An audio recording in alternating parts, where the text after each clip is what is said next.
ఇప్పుడు ఆ సినిమా తర్వాత మీరు ఆల్మోస్ట్ ఆల్ 30-40 సినిమాల్లో మీరు హీరోగా చేశారు కదా? అవునండి. 40 పైనే ఉంటాయండి. ఓకే.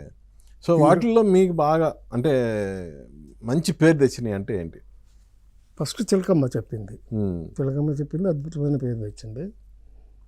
తర్వాత నాలాగా ఎందరో. తర్వాత గుప్పెడి మనసు. హ్మ్. గుప్పెడి మనసు తర్వాత ఇంకా చాలా ఉన్నాయండి. యువతరం కదిలిందని. హ్మ్. సుబ్బారావు కోపం వచ్చింది. హ్మ్. ఇలా చాలా సినిమాల్లో హీరోలుగా నటించాను. అక్కడి నుంచే క్యారెక్టర్ ఆర్టిస్ట్గా ఎక్కువగా చేస్తూ వచ్చాను. అవి కూడా చిరంజీవి గారి కాంబినేషన్లో ఎక్కువ హిట్లు ఉన్నాయి నాకు. ఓకే. ఎందుకంటే చట్టానికి కళ్ళు లేవు, హ్మ్. దేవాంతకుడు, యముడికి మొగుడు, హ్మ్. ఇలాగా ఆయన కాంబినేషన్లో ఎక్కువ హిట్లు హ్మ్. చేయడం.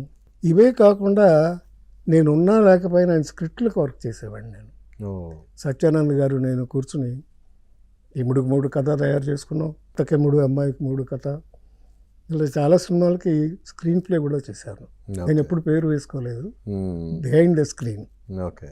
సత్యానంద్ గారు నేను కూర్చొని చాలా కథలు తయారు చేసేవాళ్ళు.